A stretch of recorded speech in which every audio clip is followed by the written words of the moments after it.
It's the month of May, and Mari rushes through the streets to catch up with her class. She bumps into strangers but keeps going, determined not to be late.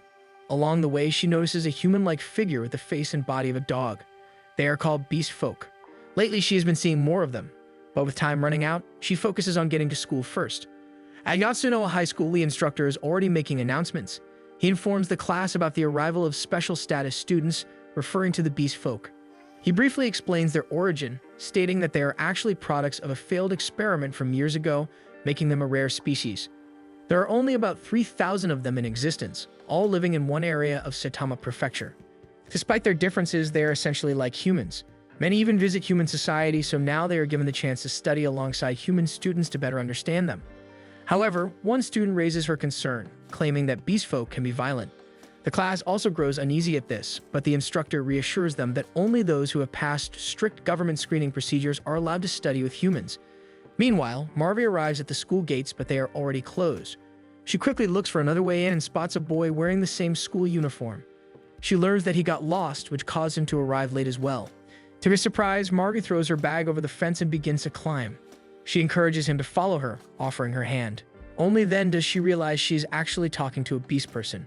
For a brief moment, she is startled, but before she can react further, he takes her hand and proceeds to jump on top of the fence as well. Tsunagu jumps down first while Mari is still processing what just happened, unable to believe she actually spoke to and held a beast person's hand. She recalls the coldness of his hand, but before she can think further, Tsunagu calls out to her from below. Startled, she leaps off the fence and he catches her just in time. Without saying anything else, Tsunagu immediately walks away. When Mari finally reaches class, her friends greet her cheerfully. Thankfully, homeroom isn't over yet. However, she can't focus on anything, as her mind is still replaying the encounter with Tsunagu. She only snaps back to reality when the instructor enters the room again, but this time he is with Tsunagu. It turns out Tsunagu is the special status student the instructor mentioned earlier. He will be joining their class from now on. As he introduces himself, the room fills with whispers of unease. By coincidence, he is also assigned the seat right next to Mari, who remains frozen in shock. As Tsunagu sits down, he tries to greet Mari, while the instructor reminds the class to treat him with respect before continuing with the lesson. Mari, however, can't help but notice how massive Tsunagu is beside her. His broad frame blocks her view of the window completely. Throughout the day, the class still can't stop talking about him. Because of this, Mari grows increasingly annoyed. Even the students from other classes crowd outside their classroom just to catch a glimpse of Tsunagu. She tries to act indifferent, but the noise is distracting her. Then she suddenly remembers that she hasn't thanked him yet for catching her earlier. Just as she's about to speak, a classmate starts pestering Tsunagu, asking absurd questions about the nature of beast folk. The situation grows uncomfortable, so Yukihiro steps in to stop the behavior, even scolding him for being insensitive. They quickly apologize, and to everyone's surprise, Tsunagu stays calm. He even answers some of the earlier questions with patience. Because of this, Yukihiro immediately snaps at him, scolding him for being so casual and not showing any anger. Yukihiro then formally introduces himself, but Tsunagu only gives a brief reply. As their conversation continues, Mari completely loses the chance to thank him, so she turns away and heads over to her friends who have been calling her.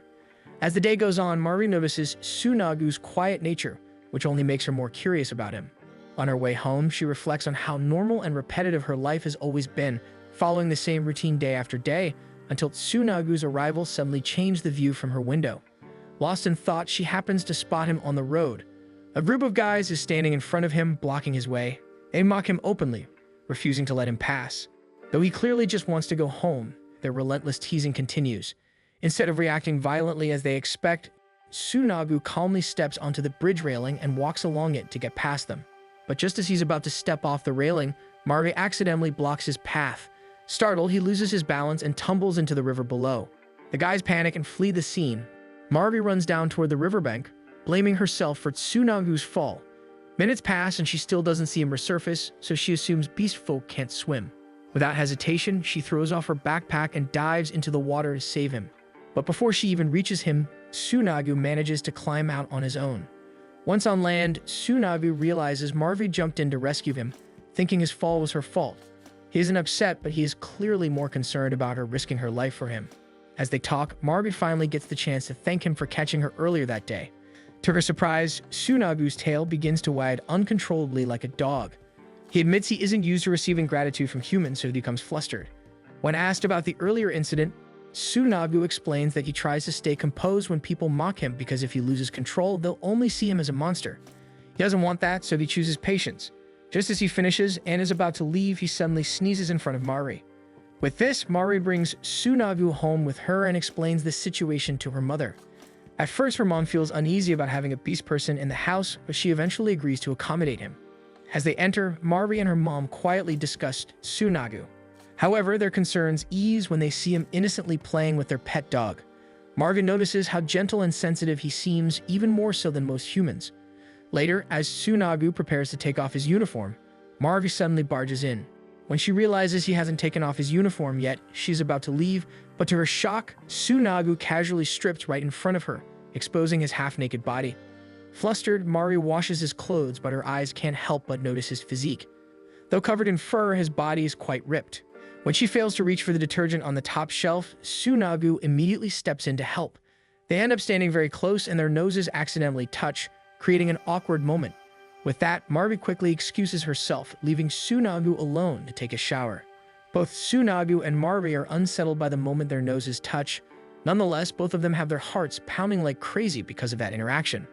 The next day, Marvi runs around with her pet dog, Yuki. After a while, they take a break and stop on their track. She cuddles Yuki in her arms, and when the dog's snout accidentally brushes her nose, she's instantly reminded of her encounter with Tsunagu from yesterday. Meanwhile, Tsunagu is also heading to school when one of his beast folk friends catches up to him, and soon more of them gather. They proceed to ask how school is going and check on him. He insists no one is bullying him, but they don't believe him. Surrounded by more of his kind, he finally snaps, telling them he has made up his mind about attending school for the next 3 years and doesn't need to be babied. After that, he walks away, shows his ID to the guards, and they open the gate, allowing him to leave for school. That day, during PE, the class plays basketball together, and Tsunagu proves to be exceptionally skilled. After the game, his classmates can't help but praise him, and even his teammates invite him to join the basketball team. However, beast folk are not allowed to participate in official school sports. Meanwhile, Mari is watching him from the sidelines and can't take her eyes off him at all. Just by seeing his form, she's already burning up, and her friends immediately notice her flustered expression. They suspect she's curious about him, though she tries to deny it. Their conversation gets cut short when the coach whistles to settle everyone down. Apparently, the opposing team lost, so they are furious after Tsunagu scored too many points against them, and they start talking badly about him. After that, as the other students begin to leave, Marvi stays behind to return some equipment. At the same time, Tsunagu happens to do the same. They end up casually talking about the previous day while walking into the storage room. Mari also mentions his basketball skills, and his ears twitch in embarrassment, which only makes her find him even more adorable.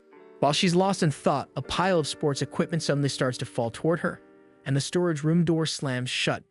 It turns out the opposing team from earlier is seeking revenge for their loss against Tsunagu, so they lock the two inside, leaving them trapped. Back in the classroom, a few students notice Tsunagu's absence and begin to wonder why he's late. At the same time, the boys who trapped them arrive to report to their accomplice.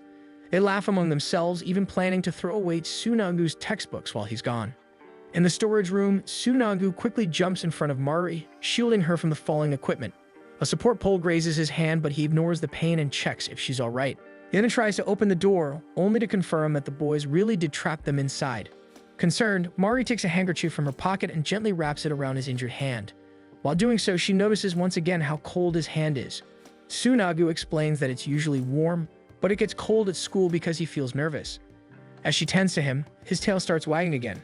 He admits he isn't used to being treated kindly since beast folk cities don't have hospitals or doctors for minor cases, and only those who are very sick are seen by professionals. This is why Tsunagu dreams of becoming a doctor. Yet, when he finally gets the chance to study, humans tend to bully him despite him doing nothing wrong. At this point, Mari feels pity for Tsunagu, so she gently holds his hand. She truly wants to help him.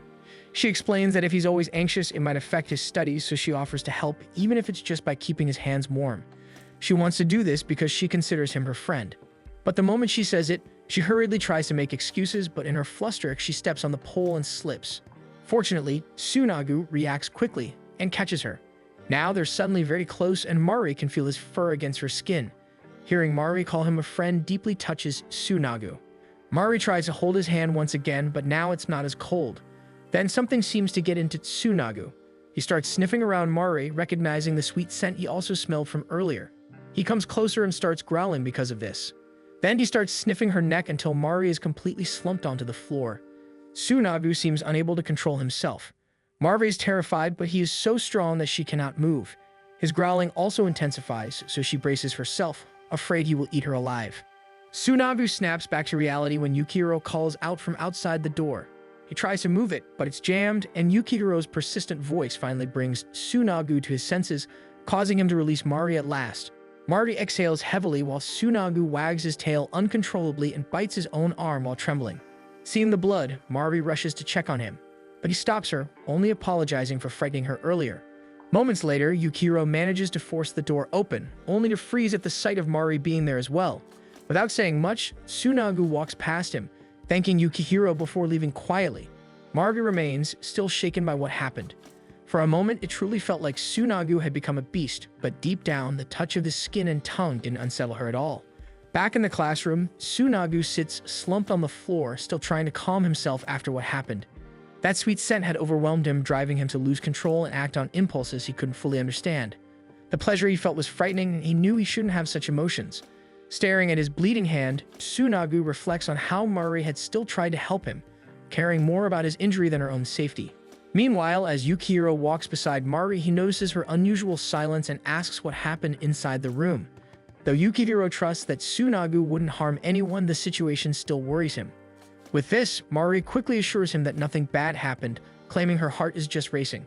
After seeing Tsunagu in such a condition, she can no longer speak for him. So what she tells Yukihiro instead are her own feelings, admitting that Tsunagu might have already stolen her heart. To her surprise, Yukihiro doesn't overreact at all. In fact, he says it's a good thing. He then apologizes for making her admit her feelings so suddenly about Tsunagu. While Mari is still trying to compose herself, they suddenly spot Ochi and his companions outside, once again making a mess of Tsunagu's belongings.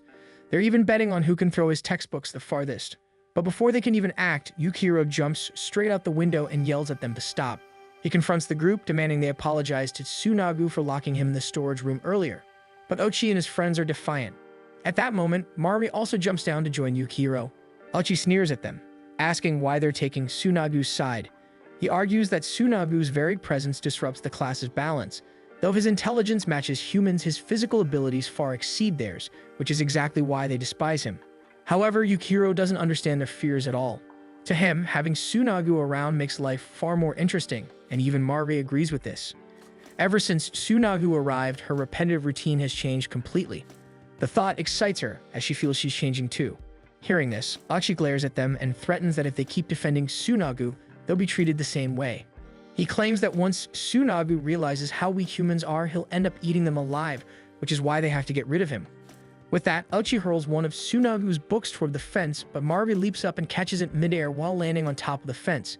Everyone is stunned by her sudden move, but the others start throwing more of Tsunagu's belongings. With only Mari and Yukihiro trying to stop them, it seems hopeless until Tsunagu appears, stepping in front of Mari and shielding her from the flying books. Tsunagu jumps down from the fence and walks straight toward Ochi. Ochi mocks him fearlessly, but Tsunagu corners him, threatening him with his growl. Even then, Ochi keeps provoking him until Tsunagu snaps back, telling him not to blame his own weakness on a beast folk. His words strike Ochi silent. Trying to play it off, Ochi shrugs and pretends to be bored before walking away, while his companions trail behind him. Yukihiro immediately praises Tsunagu for standing up for himself, but Tsunagu scolds them instead. He doesn't want them putting themselves in danger because of him, especially when he isn't around to protect them. Still, Mari steps forward to return his books, saying they're filled with his future, so she's glad she could protect them. More than that, she's happy she could do something meaningful for him beyond just warming his hands. With that, Tsunagu accepts the books and Yukihiro wraps his arm around Tsunagu's neck, assuring him that for the next 3 years, he'll always be there to defend him no matter what. Hearing those words, Tsunagu can't help but lift Yukihiro onto his back, carrying him with ease to express his joy.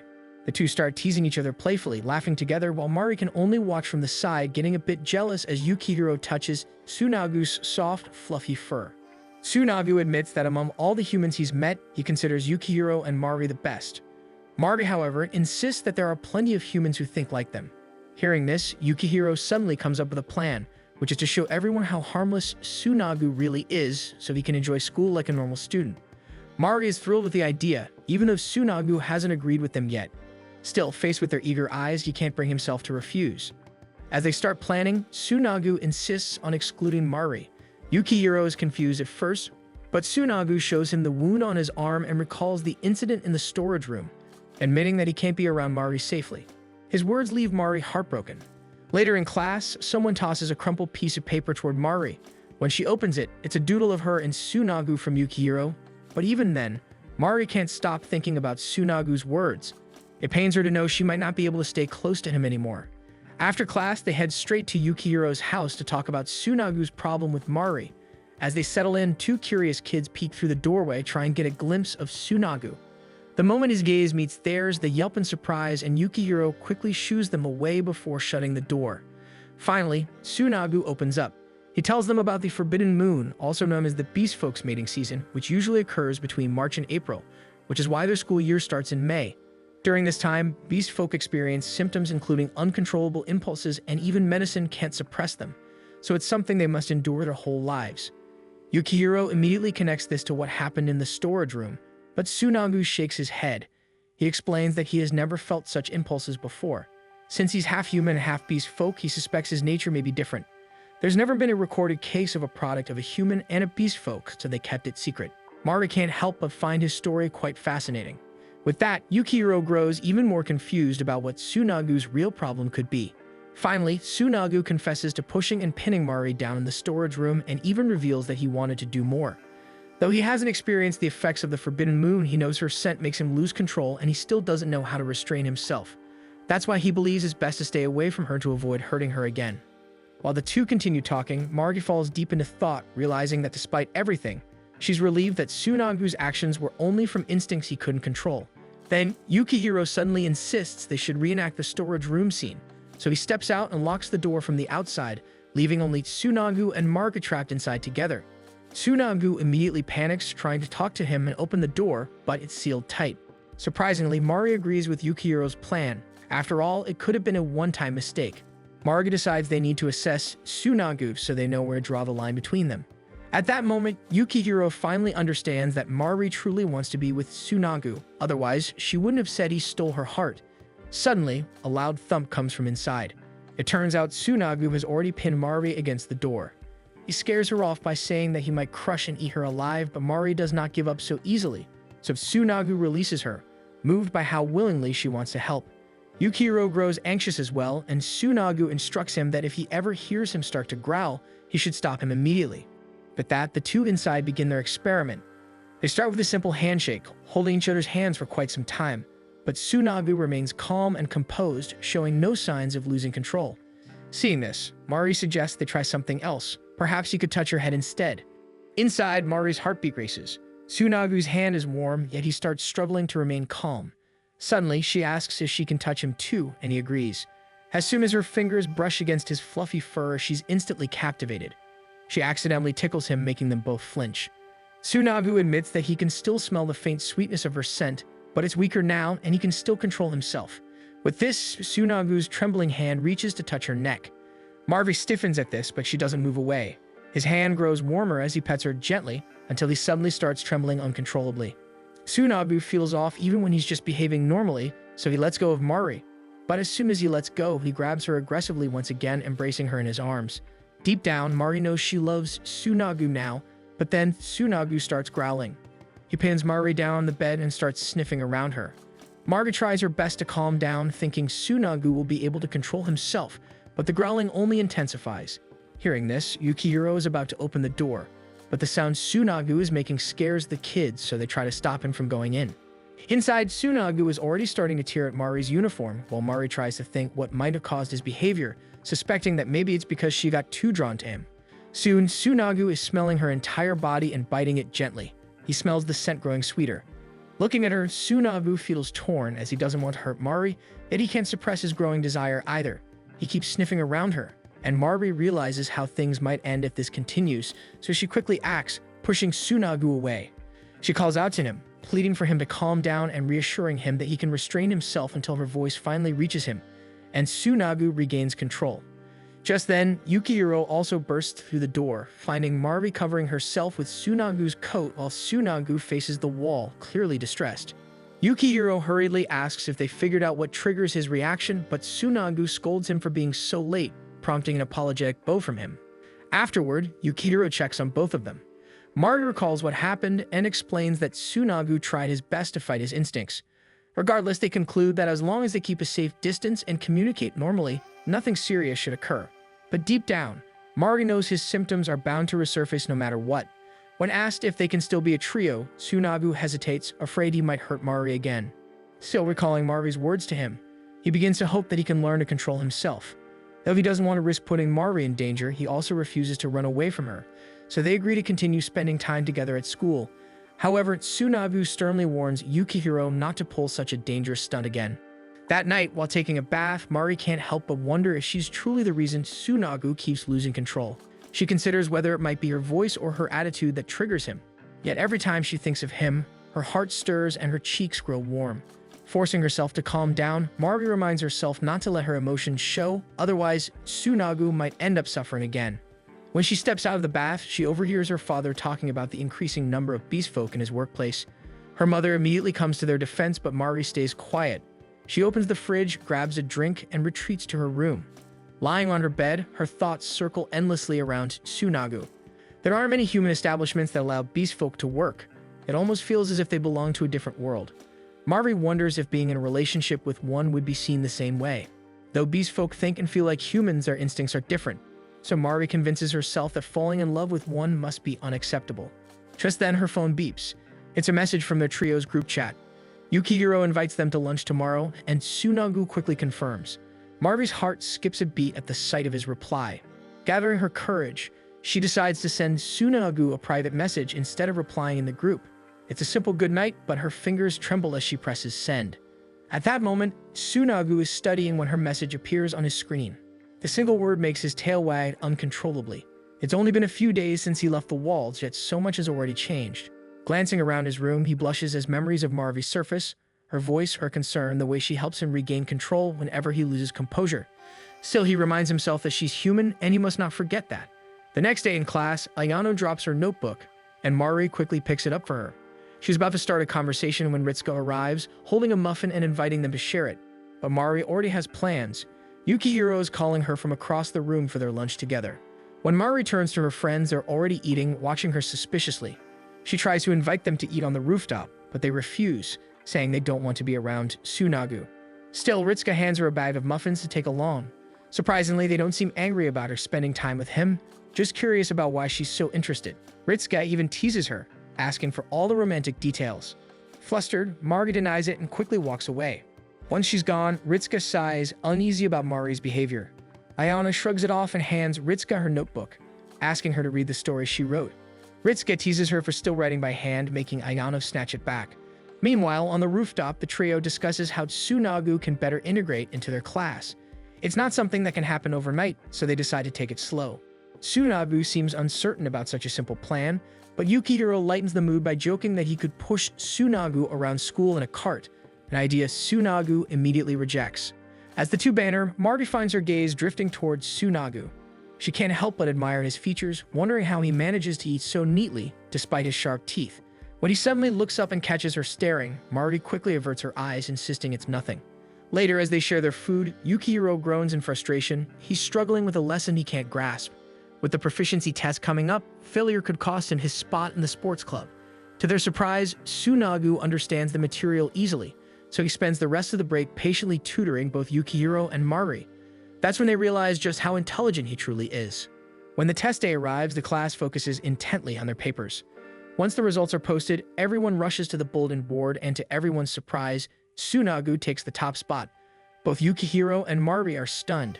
Yukihiro manages to pass, and Mari's rank improves thanks to Tsunagu's tutoring. Watching from a distance, Aochi hisses in frustration and storms off. Meanwhile, Ayano, usually the top student, finds herself in second place. When Mari approaches to congratulate her, Ayano shoves her hand away. In a bitter voice, she mutters that beast folk should just disappear. Mari freezes as Ayano turns and walks off, leaving her and Yukihiro speechless. Later on the rooftop, the trio meets for lunch again. When Yukihiro and Mari congratulate Tsunagu, he tilts his head in confusion, unaware of what they mean. They realize he hasn't even checked the results yet. At the same time, Ritsuka stands before the bulletin board staring at Ayano's name, one spot below the top. Concern flashes across her face as she recalls their childhood. Back in elementary school, Ayano's mother always praised her for being number one, though Ayano never cared about grades, only about writing stories. But her mother never acknowledged that side of her, valuing academic success above all. Ritsuko was the first to ever show interest in her stories, and that moment had changed everything. Snapping back to the present, Ritsuko tries to call Ayano, but her phone lies forgotten on her desk. Downstairs, Mari leads Tsunagu and Yukihiro to the bulletin board so he can see his rank. Contrary to Mari's excitement, Tsunagu remains calm and unreadable. He doesn't seem to care at all. Just then, Ritsuko rushes up, asking if they've seen Ayano. None of them has, though Mari recalls how strange Ayano seemed earlier. Concerned, Ritsuko hands Ayano's phone to Tsunagu, pleading for him to track her scent because she says he's the reason Ayano disappeared. Tsunagu looks puzzled, so Ritsuko explains that Ayano might have run off because he took the top spot. Meanwhile, Ayano stands on the rooftop, climbing the wired fence. She's always dreamed of becoming a novelist, but her parents only allowed it as long as she remained number one in class. Now that she's second, that fragile permission is gone. Realizing this, Ritsuko fears the worst. Mari tries to defend Tsunagu, but Ritsuko's panic only grows. Desperate to help, Tsunagu finally agrees. He sniffs Ayano's phone and follows her scent up to the rooftop. When they arrive, they find Ayano standing on top of the fence. Ritsuko runs forward, tears in her eyes, wrapping her arms around her in fear. But Ayano isn't planning to jump. She's throwing her notebooks away, saying that since she's no longer allowed to write, there's no reason to keep them. Shaking with relief and anger, Ritsuko yells that she still hasn't finished reading Ayano's latest story. The two argue, and Mari spots one of the notebooks stuck on a ledge below. She points it out, and Tsunagu offers to retrieve it. Mari hesitates, unsure how Ayano will react, but she finally agrees. After all, Ayano never stopped writing despite everything, and Mari wants to read her stories too. Without hesitation, Tsunagu climbs over the fence, leaps down, and retrieves the fallen notebook. Holding it out to Ayano, he asks if he can read it as well. Later that day in the art room, the group carefully mends the torn pages together. As they read, they discover it's a mystery novel, and they become absorbed in the story. Watching them, Ayano's eyes well up. Finally, she apologizes for what she said about beast folk. Ritsuko bows her head too, regretting that she wasn't more understanding. Ayano admits she only said those hurtful things out of fear that her parents would stop her from writing altogether. Hearing this, Tsunagu gently tells her to ignore the voices that deny her and listen instead to those that believe in her friends. As he speaks, Tsunagu's tail brushes lightly against Mari, making her blush as she realizes she may be helping him more than she thought. Ritsuko nods in agreement, saying she loves Ayano's stories and doesn't want her to waste her talent. She even jokes about helping her convince her strict parents. Moved by their support, Ayano finally understands how much her friends value her and her passion. When Tsunagu and Mari prepare to leave, Ritsuko thanks them again. Mari proudly praises Tsunagu and Ritsuko agrees, calling him amazing. Mari secretly feels happy. After all, her goal has always been to show everyone that Tsunagu is a good person. But Ritsuko's grin turns mischievous as she teases Mari for acting so nervous around him. Mari denies it, flustered, while Tsunagu looks on in confusion. As they walk off, Ritsuko leans close and whispers to Mari that she should just ask him out already. As the day ends, Mari walks home beside Yukihiro, telling him everything that happened at lunch. A flicker of disappointment crosses his face when he realizes he wasn't part of it. Pretending to sulk, he sighs dramatically, but Mari reassures him that it was all possible because of his idea, making him smile again. Feeling flustered, Yukihiro pats her head out of habit, then freezes. Realizing what he's done, he stammers that he's just used to doing that for his little brothers.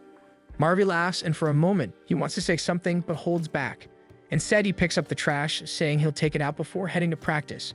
As she watches him leave, Mari can't help but wonder what he's hiding. It's not the first time he stopped himself mid-sentence, and she grows curious about what he truly wants to say, unaware that the only question in Yukihiro's mind is whether she likes Tsunagu. On her way home, Mari spots Tsunagu waiting outside. He's been standing there to walk her home. As they stroll down the street, Tsunagu mentions his recent checkup. Nothing unusual, except that he remains unaffected by the forbidden moon. Still, he must learn to control his emotions. When the light turns red, they stop at the crossing. Mari feels a pang of sympathy for him, but Tsunagu admits he already expected this once he began feeling drawn to someone, and he's glad that person happens to be Mari. His words make her heart flutter. Suddenly, it begins to rain. Mari realizes Tsunagu is shielding her with his body. She tries to step aside so he won't get soaked, but he moves even closer. Mari freezes, overwhelmed by his closeness, struggling to hide her emotions. Suvan bystanders begin whispering, assuming she's being harassed by a beast folk. Mari quickly takes Tsunagu's hand to show she's not in danger. When the light turns green, she gently pulls him forward, urging him to stay confident they're not doing anything wrong. As they walk, Mari realizes how deeply attached she's become to him, though part of her still wonders if she should allow these feelings to grow. When it's time to part ways, she remembers Ritsuka's advice and gathers her courage. With a pounding heart, she asks Tsunagu if they can go out on Saturday. Tsunagu's face brightens. He thinks it's a great idea, but casually adds that the three of them can go together, leaving Mari stunned. The next day, the trio plans to go out and spend the weekend together. However, Yukihiro admits he cannot join them since he needs to practice as the basketball team selections are approaching. Though he encourages the other two to have fun, Mari begins to suspect he is purposely giving her and Tsunagu time alone. Tsunagu, however, insists that Yukihiro come along, but Yukihiro explains that his sudden growth spurt is affecting his coordination. Wanting to help, Tsunagu decides they should practice instead, and Yukihiro agrees. While Mari drifts into thought, Yukihiro calls her over, inviting her to join them. The three head to the school gym, where Tsunagu patiently guides Yukihiro as Mari watches. Yukihiro struggles to make his shots despite Tsunagu's advice, prompting the two to discuss ways to improve. Mari observes them with admiration, as it makes her realize how close they all seem. After a while, Yukihiro finally makes the shot, leaving him stunned. After finding the right rhythm, Tsunagu gives him a few more pointers, and they keep practicing until he perfects his form. In between their game, Mari suddenly speaks up, saying she wants Yukihiro to join them for their weekend hangout. Hearing it directly from her makes him pause. Encouraged by her words, he promises to come with them after his match. Soon, a group of upperclassmen suddenly interrupts them, claiming that beast folk are not allowed in the sports club and ordering Tsunagu to leave the court. Yukihiro immediately steps forward to defend him, explaining that it is lunchtime and they are simply having fun as friends, not participating in any official team activity. The commotion quickly draws attention from others nearby, and whispers begin to spread about Tsunagu's presence. Even Mari grows uncertain whether the upperclassmen are merely reprimanding them or subtly mocking both Yukihiro and Tsunagu. Still, Yukihiro refuses to back down. Calmly, he throws the ball into the ring, which silences the boys. With determination, he remarks that he has been practicing all season to improve, so if they won't let him play with Tsunagu, they might as well teach him themselves. At that moment, Yanagi, the team's ace player, wraps an arm around Yukihiro's shoulders, grinning as he declares he wants to join and play with Tsunagu. With that being said, they decide to hold an impromptu match, with the first years against the third years in a 3-versus-3 game. After the match is arranged, Yukihiro apologizes to Tsunagu for dragging him into this sudden challenge, but Tsunagu simply says that no one deserves to be mocked, so he doesn't mind. Mari also believes it's a great opportunity to show everyone how capable Yukihiro truly is. The three place their hands together, vowing to give their best in the game. As the game begins, the third years quickly take the lead. Despite having Tsunagu's skill, the first years are at a disadvantage, with Mari struggling to keep up. Midway through the game, she loses her footing but manages to pass the ball to Tsunagu just in time. From that moment, Tsunagu shines, moving with remarkable speed and scoring several points while supporting both Mari and Yukihiro. The crowd starts to cheer as the first years close the gap. Near the end, Yukihiro's focus falters, giving the opponents a chance to tease him again. But before the taunts can sink in, Tsunagu intercepts the ball and passes it to him. Remembering their practice, Yukihiro takes a shot. The ball soars cleanly through the air and lands in the ring, earning the final point as the crowd stands frozen in shock. In the end, the third years win, but the score remains close with only a 3-point difference. Despite the loss, everyone enjoys the game, and Yanagi praises Yukihiro, saying he looks forward to playing alongside him on the basketball team. The words fill Yukihiro with determination, and Yanagi jokingly tells his teammates that they can't mock him anymore, as they've already played with the Beast Guy themselves. As they head back, the group chats about the match. Their opponents still tease them for losing, but mix their mockery with genuine compliments. Yukihiro recalls noticing how, during the game, the upperclassmen's attitude shifted once they saw how skilled Tsunagu was. Mari reminds Yukihiro to acknowledge his own efforts. Even though he insists that Tsunagu carried most of the shots, Mari knows he played an important part as well. Her words leave Yukihiro stunned. Tsunagu suddenly catches a faint scent from him, but chooses to ignore it as Yukihiro quickly brushes Mari aside and runs off. Confused, Mari turns to Tsunagu, wondering if she said something wrong. She insists she only wanted to cheer him up since she didn't feel she contributed much to the game. So Tsunagu simply assures her he only smelled embarrassment coming from Yukihiro earlier. Afterwards, Tsunagu notices Mari limping slightly, her foot clearly injured, though she tries to deny it. She plans to go to the infirmary, so Tsunagu lifts her onto his back, insisting it will only get worse if she walks. Mari's heart immediately races as she feels the warmth of his fur and the sway of his tail. Despite trying to stay calm, the closeness makes her cheeks flush with happiness she struggles to hide. As they move, Tsunagu's breathing grows uneven and a soft growl escapes him. Quickly, he lowers Mari back to the ground, intending to let her walk the rest of the way. But before he can step back, Mari reaches out and pulls him closer. Overwhelmed by the moment, Tsunagu instinctively leads her into the nearby science prep room. There, the tension finally breaks as they fall into a quiet embrace. Tsunagu mutters an apology, but Mari understands they both simply acted on their feelings. Hearing Mari's words only fuels the heat within Tsunagu. Unable to resist, he pulls her closer and presses his lips against hers. But Mari struggles faintly to break free, his grip tightens. For a brief moment, he nearly loses control, but then he catches sight of her innocent face and crashes back to reality. Tsunagu forces himself to stop, breathing heavily as he steps away, urging her to head to the infirmary before leaving. As Mari remains behind, she starts to wonder why she couldn't control herself better, why she let her feelings carry her so far. Love, she realizes, makes it difficult to stay sensible, and no matter how hard she tries, she can't deny how deeply she feels for him. Back in class, Tsunagu's mind replays the moment again. He knows he should have restrained himself, yet the memory of Mari's sweetness lingers. Despite his guilt, her presence was simply too overwhelming for him to resist. Meanwhile, Yukihiro notices that Mari still hasn't returned, making him uneasy. Her earlier words about them being friends replay in his mind as she had said it so sweetly. Just remembering her voice makes his face warm, and he realizes that if this continues, he might end up falling for her. When Mari finally returns to class, Ritsuka immediately greets her, asking where she's been.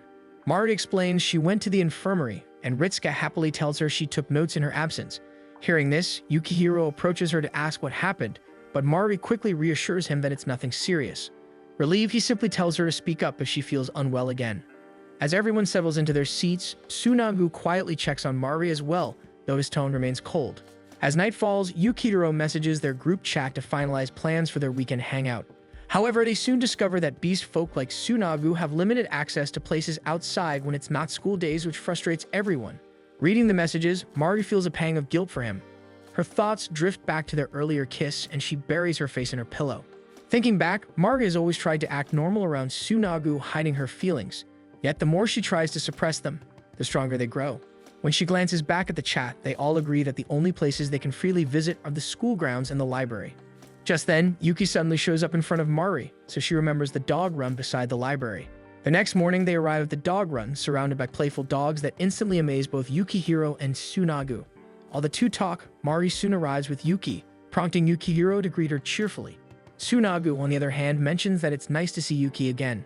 When Yukihiro curiously asks if they've met before, Tsunagu explains that he once dropped by Mari's place, which causes Yukihiro to look at both of them suspiciously.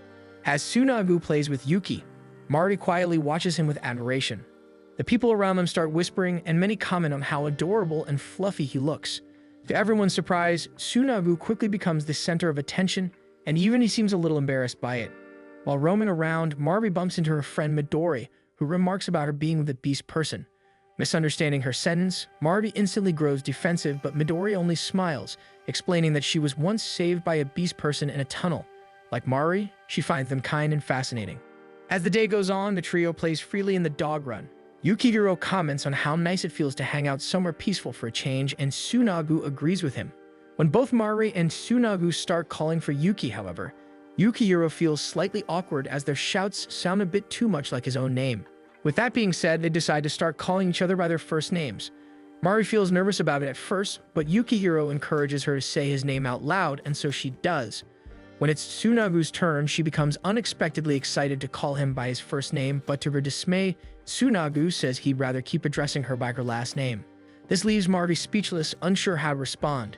Just then, Yuki tugs at Yukihiro's leg, and Mari assumes he's thirsty. Yukihiro offers to help her fetch water, so he carries the dog and heads off by himself. Left alone, Tsunagu quietly apologizes for the kiss, but Mari only admits that she also wanted him close, which is why he reacted that way. After a moment's hesitation, she confesses the truth, that she wants Tsunagu even more than just as a friend, which is why deep down she was happy when he kissed her.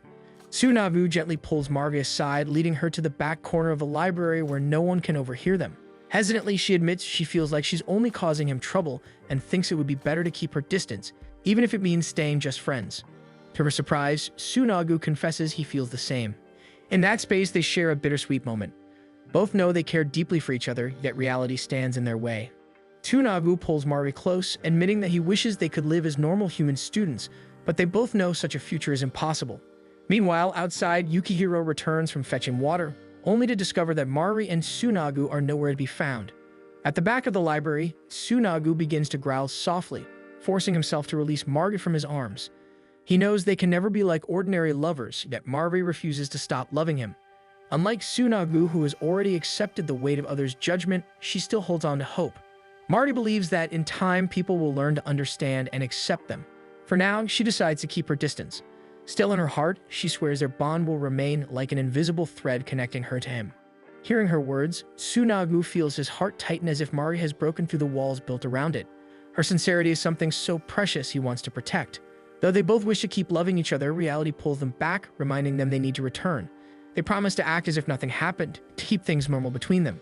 Yet before leaving, Mari asks for one last hug, knowing they might never share such closeness again. Instead, Tsunagu gently tilts her chin and kisses her softly on the lips. Neither of them realizes that Yukihiro is nearby, hidden behind a tree, silently witnessing everything unfold before his eyes. When they return, Yukihiro immediately bombards them with questions, but Mari quickly says she just went to the restroom, while Tsunagu explains he bought a drink. Despite this, Yukihiro playfully pretends to be hurt, making Mari realize they still can't reveal the truth about her and Tsunagu. As it's time to head home, Tsunagu and Yukihiro walk together while Mari goes a different way with Yuki. While walking, Mari reflects on everything that's happened. She still can't believe Tsunagu likes her back and that they even kissed. The memory leaves her restless, her emotions swirling uncontrollably. Meanwhile, Tsunagu and Yukihiro walk together, chatting about their day at the dog run. Suddenly, Yukihiro asks if Tsunagu and Mari are dating. When Tsunagu inquires whether he saw everything, Yukihiro admits he only witnessed a few moments and didn't hear anything they said. With that, Tsunagu confirms that he and Mari shared their feelings with each other, but he emphasizes that they are not dating. For Tsunagu, making promises to Mari feels complicated, and Yukihiro immediately understands the weight of the situation. As a beast person, Tsunagu faces limitations that Yukihiro cannot resolve. However, Yukihiro admits that the idea of them kissing irritates him. Surprisingly, Tsunagu senses Yukihiro's emotions through his scent, causing Yukihiro to flush with embarrassment while also admiring the beast folk's incredible sensitivity. His confession leaves Tsunagu drifting into thought, reflecting on how normal it would seem for Yukihiro and Mari to be together compared to him, yet he refuses to give Yukihiro that position. Despite this, Yukihiro admits he doesn't intend to confess his feelings to Mari. All he wants is to enjoy high school with them and not become Tsunagu's rival. Even though he genuinely likes Mari, he also deeply considers Tsunagu's emotions. Frustrated by Yukihiro holding back, Tsunagu lightly hits him on the head, insisting he shouldn't restrain himself because of him. He wants Yukihiro to pursue Mari, even if it means getting pissed off at him. Tsunagu has no intention of stepping aside, and he refuses to continue hanging out knowing Yukihiro is suppressing his feelings. For a moment, Yukihiro reflects on Tsunagu's words. He realizes that acting on his feelings could make them rivals. Laughing, he suddenly runs and jumps towards Tsunagu. Arriving home, Tsunagu is invited to dinner by his mother, but he decides to take a bath first, and his mind wanders to thoughts of his parents. He recalls the whispers from others about him being born to a beast person and a human, and how his parents always smiled through it, ignoring the gossip around them. Yet here he is struggling to control his desires and worrying about what might happen if Yukihiro were to witness them. Just then, a goodnight message from Mari arrives, but he responds coldly. The next morning, Mari arrives at school a little too early, overwhelmed by anxiety. To her surprise, Tsunagu is already in the classroom. He greets her with a calm "good morning," but her voice cracks in response. She tries to act normal, sharing her homework to compare answers, yet with just a single word from Tsunagu, Mari crumbles all over again. Tsunagu only laughs softly at this, realizing how difficult it is to act normal around Mari. She admits she can't focus, so he gently holds her hand and tells her not to push herself. He reassures her that it's okay to express her feelings, even if it burdens him. From now on, Tsunagu promises to restrain himself. He knows that loving each other freely might be painful and challenging, but he refuses to stop liking her. Determined, he vows to do his best so they can openly share their love without fear or hesitation. In preparation for the sports festival, the class scrambles to finish their team's props and decorations. Some of the girls are thrilled to team up with the upperclassmen, chatting excitedly about who they'll get to cheer for, while Ritsuka complains about how hot and humid it's going to be. This prompts Ayano to remind her that the festival is the only time of year when you can openly cheer for the person you like as much as you want. Meanwhile, Mari grows teary-eyed from nerves, afraid she'll slow everyone down during the relay. Suddenly, Yukihiro calls out to her, asking if she knows anyone from the Handicrafts Club who could help the cheering squad with decorations. The two immediately look confused as he just called her by her first name. While Tsunagu is busy carrying heavy boxes, Marvi checks the cheering outfit, and the others grow even more curious when she uses Yukihiro's first name to address him too. With that, Ritsuka suddenly hooks her arm around Mari's neck, declaring that she needs to borrow her. When the three are finally alone, Ritsuka wastes no time asking what's going on between Mari and Yukihiro, assuming they're dating. Mari quickly denies it, but Ritsuka only smirks, saying she figured as much since Mari clearly has a thing for Tsunagu, but Mari denies that too. Mari herself isn't sure how to explain what they are, as she and Tsunagu like each other, but they aren't dating. There's something in between, more than friends but not lovers, and they can't even relax around each other without worrying about what others might think. This prompts Ritsuka to apologize and comfort her, while Ayano assures Mari that they'll still be cheering for her. Just then, a classmate walks over carrying a box, announcing that it's time to draw names for the three-legged race. Normally, the girls draw the boys' names, but this time it's reversed. As they pick their slips, Yukihiro ends up drawing Mari's name while Tsunagu pulls someone else's. Tsunagu notices this but quickly hides his reaction when Mari approaches, forcing them both to slit the papers into their pockets. On the other hand, Ochi's friends gossip about how Tsunagu seems to be fitting in well now. They tell Ochi to mess with him and his friends again, but Ochi unexpectedly tells them he's already over it and even scolds them for relying on him for everything. Frustrated, the two walk away. On their way home, Mari's heart races faster as being alone with Tsunagu makes her want to hold his hand, but before she can, he leans closer and asks if she's feeling alright. When she admits she's just embarrassed, Tsunagu laughs, finding her reaction cute, which only makes her blush harder. As they continue walking, they talk about the upcoming sports festival. Marvi learns it will be Tsunagu's first time participating, as beast folk don't usually have such events.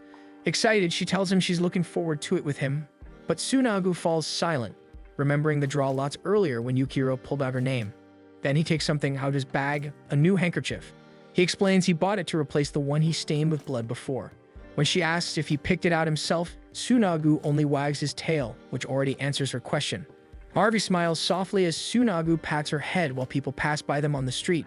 Then he brushes his tail against her cheek, making her flinch from surprise.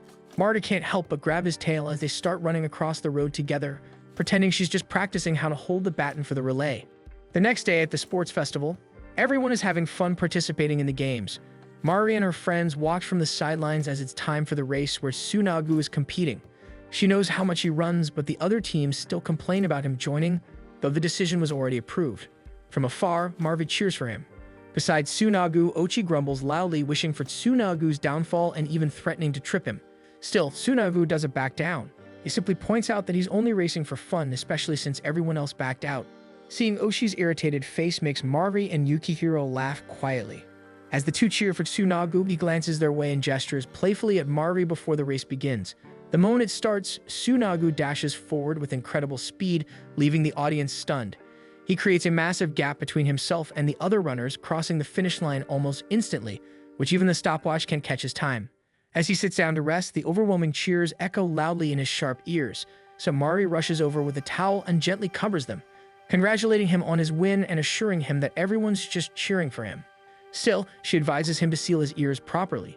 When it's time for the three-legged race, Mari heads off to prepare, but before she leaves, Tsunagu calls out to wish her luck.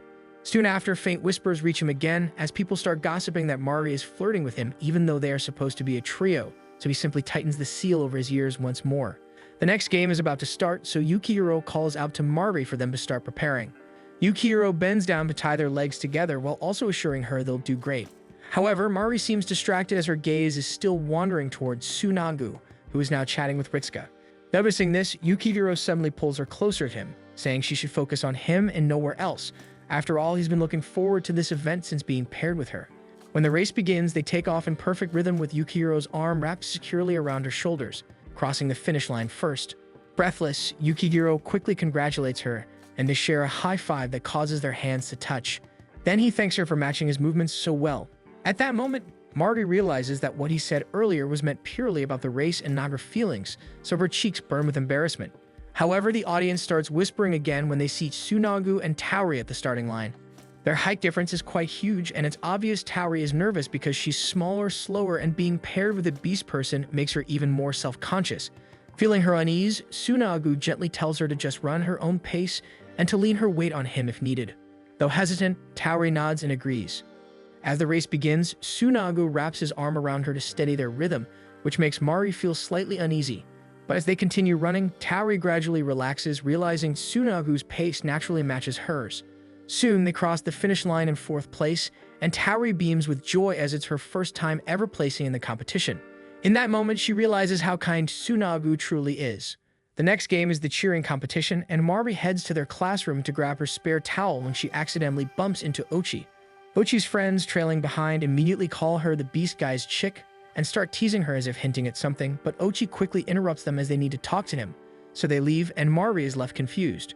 After getting the towel, she peers out the window at the cheering squad, only for Tsunagu to suddenly appear and call out to her. He had stepped away from the crowd because of the noise. As they watch the cheering squad together, Mari points out the decorations Tsunagu made for them, and their conversation naturally shifts to his experience at the festival. Tsunagu admits he's enjoying himself since he likes being active, while Mari confesses she felt a twinge of jealousy during the 3-legged race. Though happy to see Tsunagu fitting in at school, she also wishes she had been the one paired with him.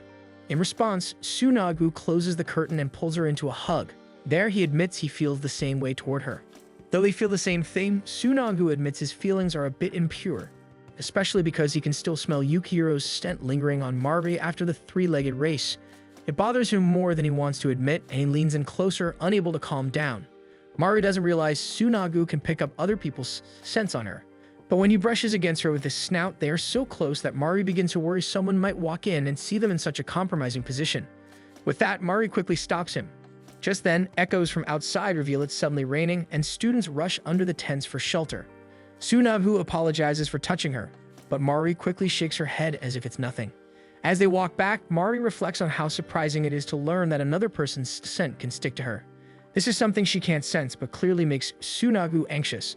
A part of her wants to ask him to wipe that scent away completely, yet she quietly holds herself back. Arriving at the tent, the students are already scrambling to find a replacement for the relay, so Mari calls out to Ritsuka and asks why everyone seems so worried. Ritsuka explains that Ochi tripped and sprained his ankle, which means he can't participate as the relay anchor, so now they urgently need someone to fill in.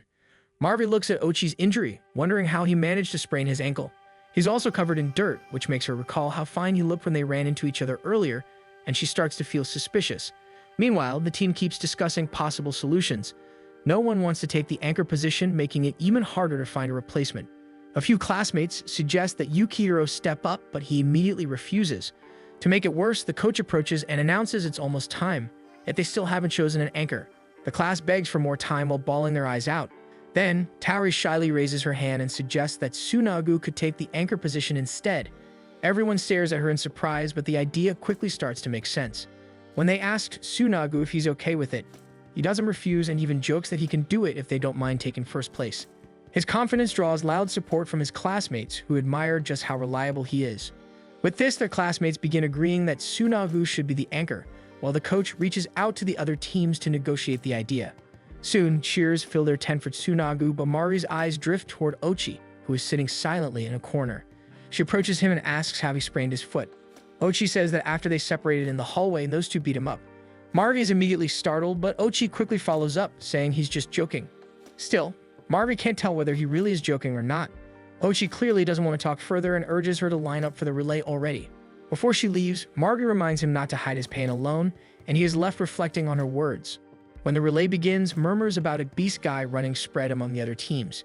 They accuse their team of cheating, but since the matter has already been settled, all the other teams can do now is complain endlessly about Tsunagu.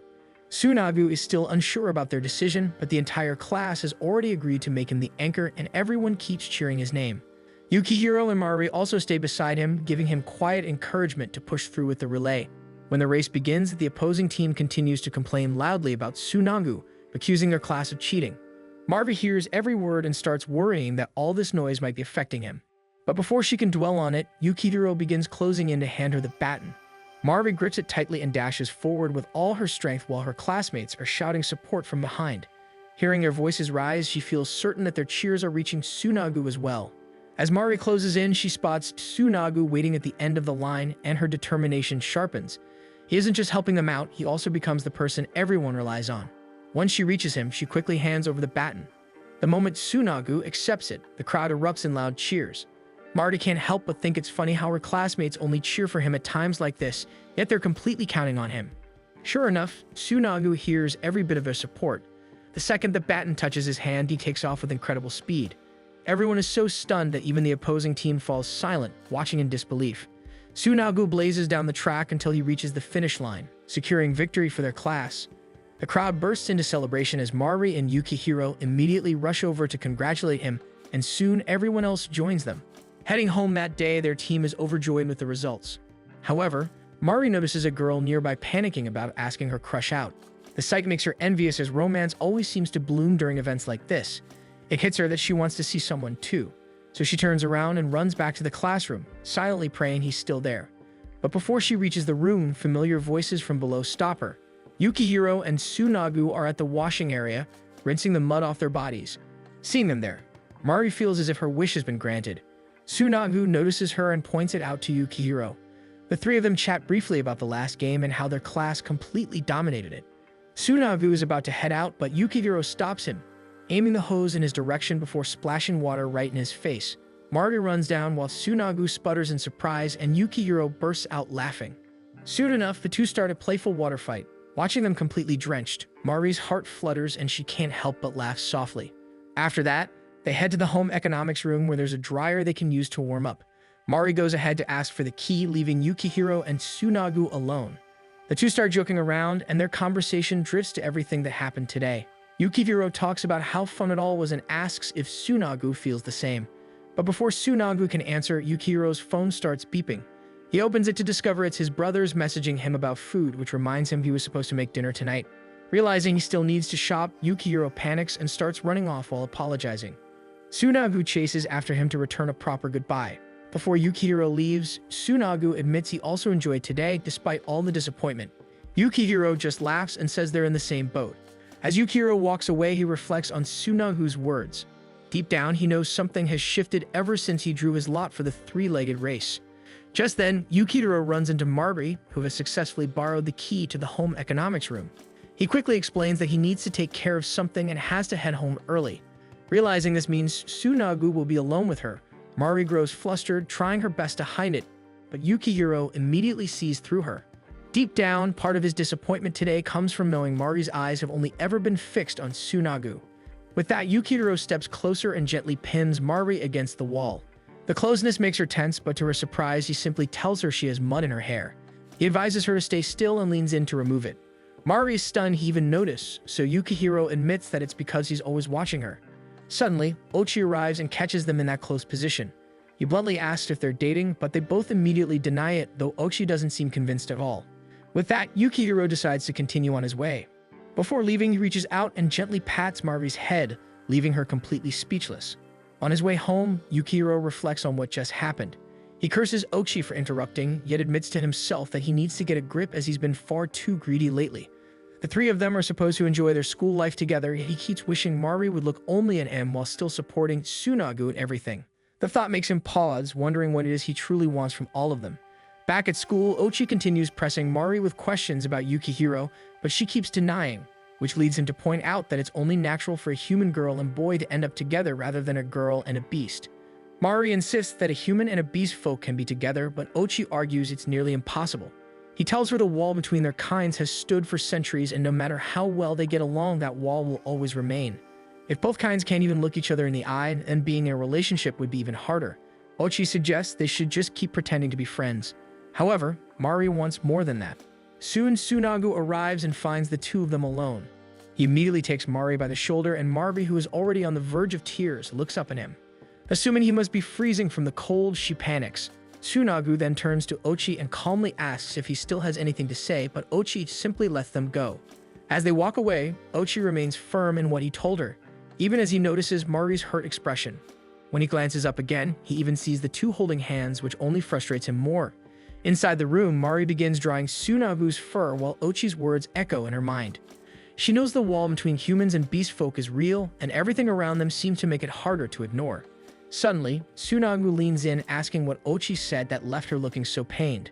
This prompts Mari to ask about the giant wall separating beast folk and humans. Tsunagu explains that it's simply an entrance where people and beast folk pass through. Itavi goes outside too. The wall is open, so he even invites Mari to visit his town someday. Hearing this, Mari realizes the wall isn't an obstacle, and Tsunagu goes on to assure her that they can still live together if they wanted. His sincere voice makes Marvi's heart flutter and leans in to kiss her. As the moment deepens, Tsunagu's touches grow more affectionate, but Mari stops him, wanting to say something first. She tells him she wants his scent on her. With that, Tsunagu immediately pulls her into an embrace. He doesn't want to do it because he's afraid he might lose control if he lets his feelings take over. Even now, he still isn't used to her scent, and he isn't confident he can hold himself back. With that, Mari suggests they do what they did at Yukihiro's house back then, thinking it might help Tsunagu get used to her scent. She believes it's better than suddenly touching each other too much, so Tsunagu proposes that she let him touch her in his room during summer vacation. Mari freezes at the thought of going inside the wall and entering his own little world. Still, she agrees, and the two promise to meet during summer, taking another step forward. Summer vacation finally arrives and Yukihiro grows excited about it. When Mari suggests the three of them hang out again sometime, he immediately invites them to do homework together in the library, which they all agree on. Soon, the students start talking about a beast folk waiting outside the school, which catches Mari's attention. But before she can ask more about it, a cat person suddenly appears in front of them. It's their first time seeing one and she finds her adorable. However, Tsunagu immediately recognizes her as Kisara. Before they know it, Kisara rushes forward and hugs Tsunagu, making Mari feel a twinge of jealousy. Kisara explains she came so she and Tsunagu could walk home together, just as Mari and Tsunagu's promised summer plans are about to begin. Kisara chats fondly with Tsunagu, excited that they can spend more time together. But Tsunagu only tells her to get off him because people are starting to stare. Kisara doesn't mind at all. Instead, she leans even closer and hugs him, leaving Mari stunned. Seeing them like that, Mari realizes just how close the two are. She wonders whether she should interrupt, but Yukihiro speaks first, asking Tsunagu if they should join them. Only then does Tsunagu finally pull Kisara away and introduce her to the two as his childhood friend. Yukihiro greets Kisara politely, but Kisara's attention shifts to Mari. She steps forward, grabs Mari by the collar, and glares at her intently, saying she doesn't like her scent.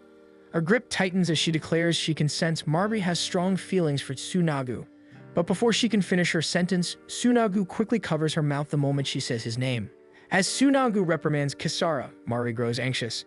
Even though Kisara doesn't finish her sentence, Mari knows she guessed that she likes Tsunagu.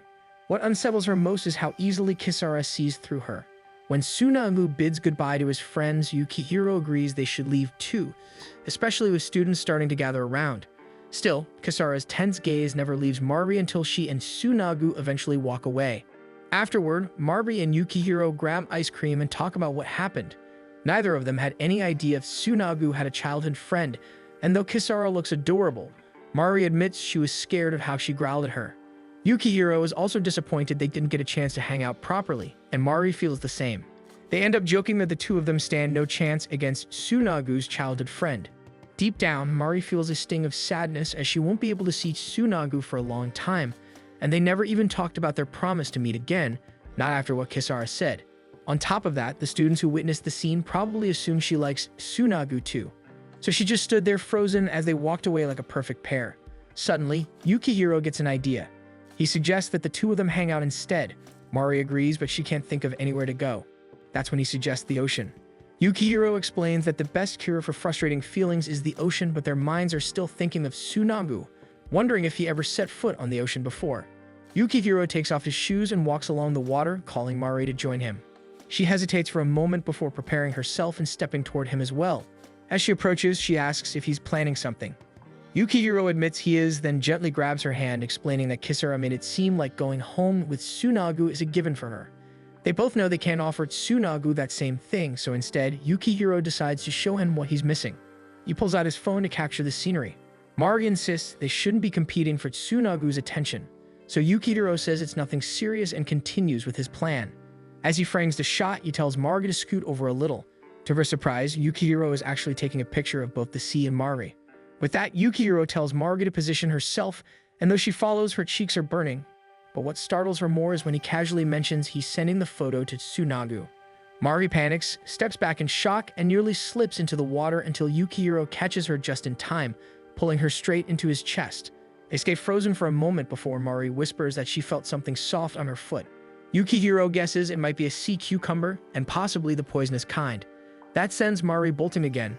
Yukihiro warns her she might fall again and might be heading right toward more sea cucumbers, which only makes her scream in despair. Yukihiro can't help laughing at her reaction, and somehow that makes Mari relax.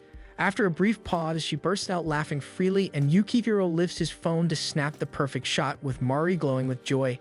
It may just be a photo taken after she panicked at a sea cucumber, but it's much better than ending the day depressed. At least now they can send a photo of her smiling to Tsunagu and their day is back to normal. Mari reflects on Yukihiro's words. She's certain he heard Kisara earlier, yet he still went out of his way to cheer her up despite her disappointment. Grateful, she thanks him, and he gently pats her head in response, reminding her that they're friends after all. As Mari walks back toward the shore, she reflects on herself. She doesn't want to stay scared or frustrated forever, but right now all she can do is smile. Even so, she finds herself wanting to talk to Tsunagu badly. Meanwhile, Tsunagu enters the beast folk wall with Kisara at his side. She tries to speak to him, but he continues walking as though she isn't there. Finally, she asks if he isn't happy she showed up in his school, but that isn't the reason why he's upset. He's angry because she growled at Mari.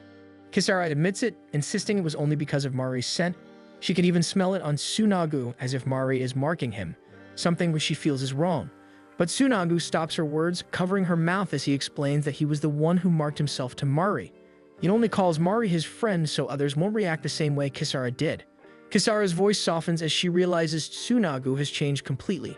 She mentions how he goes outside the walls even when he isn't heading to school, and though she thinks it's fine if he's simply gotten used to living among humans, she warns him he'll only end up hurt. He's fallen in love with a human and she knows the others will never accept that easily. To her shock, Tsunagu admits she's right. Kisara's eyes fill with tears and she tells him she won't accept it either. Never, ever. Then she turns and runs off, leaving Tsunagu frozen in place. Hearing those words from someone he considers to be like a younger sister stings a little. Just then his phone buzzes. Yukihiro has sent him a photo of Mari from earlier, proudly bragging that he went on a date with her. Tsunagu stares at the picture for a long moment before reacting. Without hesitation, he calls Mari. She's walking home when she answers, surprised to hear from him. Tsunagu immediately mentions the photo Yukihiro sent and assures her she looks really cute in it. As they continue talking, Tsunagu glances at Yukihiro's message, admitting he was just joking about his date with Mari and simply sent him the picture so he won't forget them during break. Then their call falls into an awkward silence. Mari wants to talk to him so badly, yet she can't find the right words. Before she can say anything, Tsunagu speaks first, apologizing for Kisara and explaining that she has never been good at holding back and probably said harsh things she didn't mean. But Mari reassures him she isn't afraid of being criticized. Deep down, what scares her more is the thought of losing him. She tells Tsunagu to say whatever is bothering him and promises she'll call him a lot during break. Tsunagu, however, admits that calling isn't enough for him. The only thing bothering him right now is that he can't hold her. He reminds her of her promise that she would come see him this summer, and Mari agrees, her ears burning red. After that, Tsunagu explains the steps she needs to take to visit his place. She has to fill out an application first, but Mari is so excited that her chest aches and she knows it won't go away until she sees him again. Soon, August arrives, yet her longing still hasn't faded. On the day they agreed to meet, Mari enters the wall that separates them. She reaches the visitor's reception where she presents her ID before entering. The receptionist reminds her that she can only stay until 5 p.m., and Mari nods before heading toward the entrance. When she opens the door, sunlight spills through and she takes her first step into Tsunagu's world. At the same time, Tsunagu glances at his watch when Kisara walks by. He calls out to her and she freezes at the sound of his voice. Tsunagu wants to talk, but she quickly brushes him off, saying she has to meet a few people and then leaves. Kisara meets up with her friends, still crushed by everything that happened, so they do their best to comfort her. She confides that Tsunagu has a girlfriend now, though her friends admit they aren't surprised. Tsunagu has always been popular, but he never showed a hint of romantic interest toward anyone of their kind. On top of that, he constantly dismissed Kisara's advances. Kisara insists he only sees her feelings as familial, but her friend nudges her, saying that unless she tells him that Tsunagu is never going to understand. Kisara knows they're right, yet deep down she knows exactly what she wants to say. She's just terrified of being rejected, which is why she's never tried. Then she sips her drink, trying to regain her composure. Looking back, Tsunagu was born to a beast person father and a human mother, so he has always stood out from the rest. He used to be grumpy and distant, which made Kisara dislike him, until he showed her how kind he truly is. She has liked him ever since, even until now. But after what happened between him and Mari, Kisara realizes she said things she shouldn't have, especially because she knows his parents have gone through the same type of love. Meanwhile, Mari follows the map on her phone, heading toward their meeting spot. She wonders where it will lead her when a soft floral scent catches her attention. Looking up, she finds a wide field of flowers stretching before her. As she admires the sight, Tsunagu suddenly appears behind her and gently pulls her into a hug. It has been 2 weeks since they last saw each other, and Mari feels even more flustered now that they haven't seen each other for quite some time. Tsunagu asks about her journey to his place, assuming she must have been scared to walk inside alone, so he shows her the beautiful field to reassure her that something wonderful awaits here. However, Mari wasn't scared at all. In fact, she was excited because there were no buildings or concrete in sight, only open greenery. Tsunagu feels relieved at this, so he cuddles her, making up for the 2 weeks they've been apart. He then takes her hand, leading her toward town. But before they leave, he pauses to appreciate her presence and cute outfit, which instantly makes her blush. Once they reach the town, Mari immediately scans her surroundings, amazed by the sight of beast folk. She's so fascinated that Tsunagu has to remind her to watch her step. Then she notices a human boy in the crowd, and she quickly asks about it. Tsunagu explains that a few humans visit the town from time to time to see their beast folk friends. Before she can respond, Tsunagu suddenly pulls her closer as 2 beast folk hiss at her for blocking the path. He tells her she shouldn't let her guard down too much in that place. A moment later, another beast person struggles by with a tower of boxes and asks Tsunagu for help. But when he notices Mari hiding behind Tsunagu's arm, he awkwardly waves the request away. Mari insists it's fine and encourages Tsunagu to help him, though Tsunagu clearly doesn't want to, but since Mari believes the beast person needs assistance, he reluctantly agrees. As Tsunagu steps forward, the beast person comments that Mari has a pleasant scent. Tsunagu replies calmly that scent alone can't reveal someone's personality, but the beast person still presses that someone in love just naturally smells sweeter. Mari waits for Tsunagu to finish as she feels the breeze on her face. She isn't sure if it's the town itself or the scenery, but she can't shake the feeling that she's fully stepping into the beast folks' world. As she's taking it all in, Kisara suddenly walks past in front of her.